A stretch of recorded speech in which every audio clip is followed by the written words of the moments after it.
Boonaa Magarsaan jedhamu waggoota dheeraadhaaf mana muuziqaa akkuma kana gitaara, kiiboordii dabalatee akka kana vookaalii as keessatti illee piraaktisii wantoota adda addaa barsiisuudhaan waggoota baay'ee as keessatti akka barsiisaa ture beekamaadha.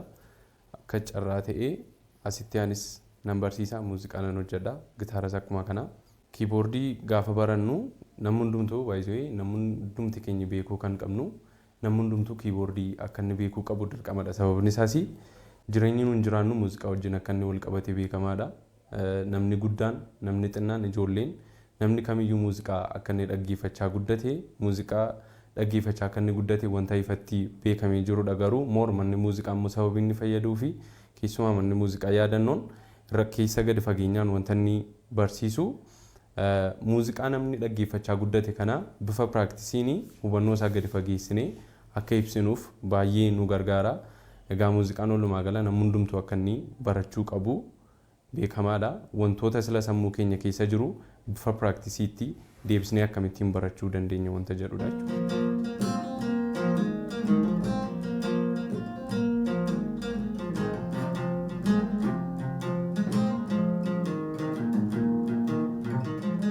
Muuziqaan sagaleen addunyaa kanarra jiru jalqabumaa kaasee sagaleen kam namni tokko yeedaloo tokko baasaa jira jedhamu sagalee muuziqaa gara sagalee yeedaloo namni sana baasaa jiru gara muuziqaatti gaafa finnu iskeelota sadii meejor ta'anii namoonni hundumtuu kan isaan beekanii iskeelii kiroomaatiik iskeel, daayatoonik iskeel, peentaatoonik iskeel jedhamantu jiru.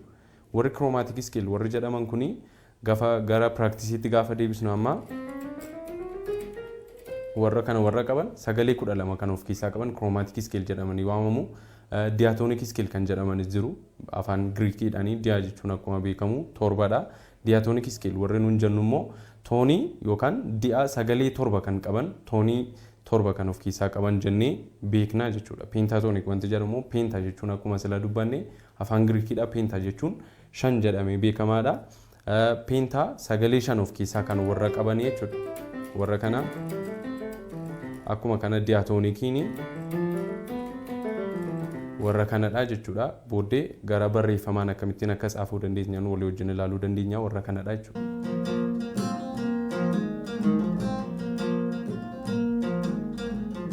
Kiiboordiin warri sila any kiiboordiin kamiyyuu lakkoofsa yookiin immoo qubee C jedhamtu irraa kaati.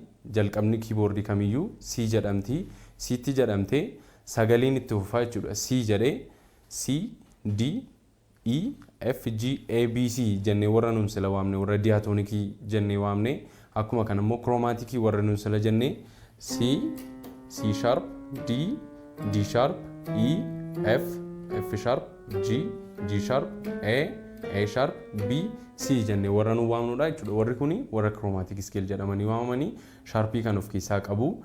Gara fuulduraatti gaafa deemnu sharpiidhaan kan deemu sagalee 12 walakkaan dabalaa kan deemu kiroomaatiik iskeel jennee waamnaa jechuudha. Akkuma kana warri kiisila C, C sharp, D, D sharp, E, F, F sharp, G, G sharp, A sharp, B, C jennee warra nuun waamnudha jechuudha. Diyaatoonik iskeel jennee warri nuun sila dubbanne immoo maalidha?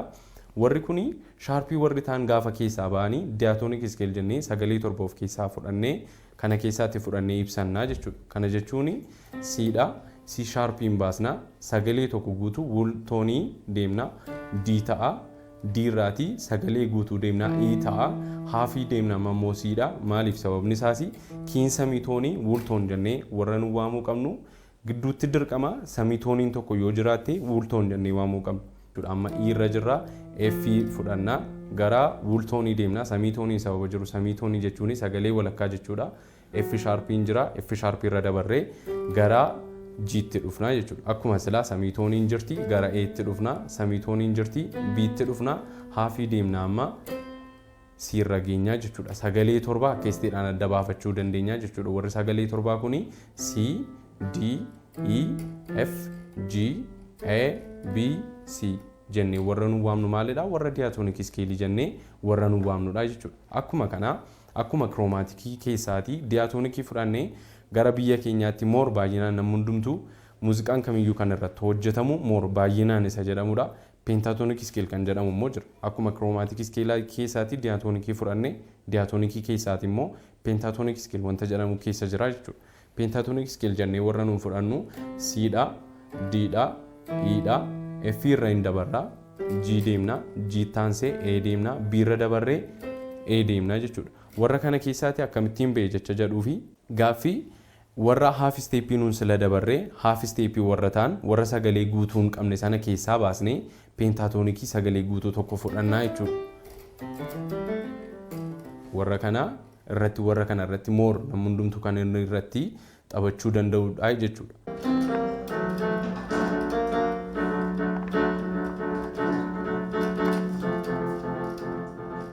Amma warra kana FB hin dabalannee garuu FB isaatiin hin dabalannee taphachuu dandeenyu jira jechuudha.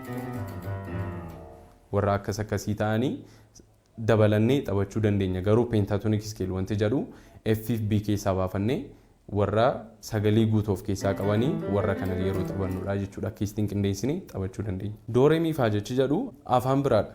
Akkuma sila amma diatonic jennee pentatonic jennee akkuma kana do re mi fa afaan Giriikiidhaanii sagalee warruman sila jedhe bakka bu'u jechuudha.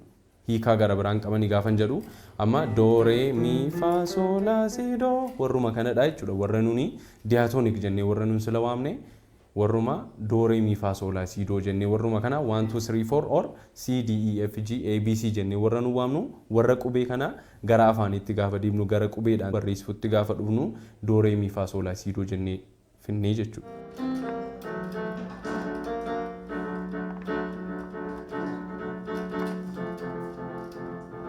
Keyboardiin oktaavii kamiyyuu qabaachuu danda'a. Garuu standard oktaavii jedhamanii oktaavii 5 kan of keessaa qabudha.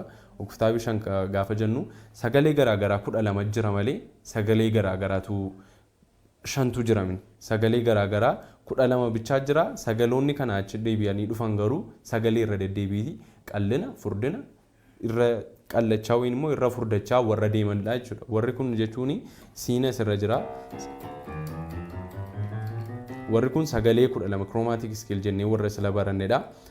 Ittaansee oktaaviin dhufu oktaavii lammaffaa second oktaaviin inni dhufu sagalee suma kanatu moor amma ta'ee qallatee dhufee jechuudha. Oktaaviin ittaansee dhufusi akkuma kana sagalee amma ta'ee qallatee dhufee jechuudha. Oktaaviin inni dhufusi amma ta'ee qallatee isarraa isa jalqabaarra qallachaa dhufee jechuudha. Dhumarratti sagalee baay'ee treble ta'e baasuu danda'a. Garuu keyboardiin immoo standard octave wanta jedhamee fi keyboardiin amma taphachaa jiru akkuma keyboardiin kun oktaavii 5 of keessaatii qaba. Akkuma kana oktaavii 3 kan qabu jira, oktaavii 4 kan qabu jira, 5 kan qabu jira, 7 kan qabu jira.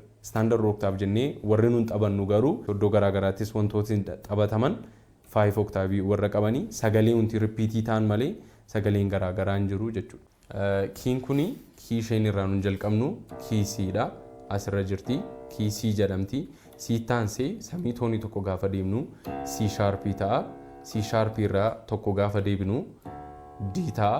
D sharpii gaafa deemnu D sharpii jechuun ishee kana jechuudha. E nas dhufti. E taansee F dha. F taansee F sharpii dha. F sharpii taansee G dha.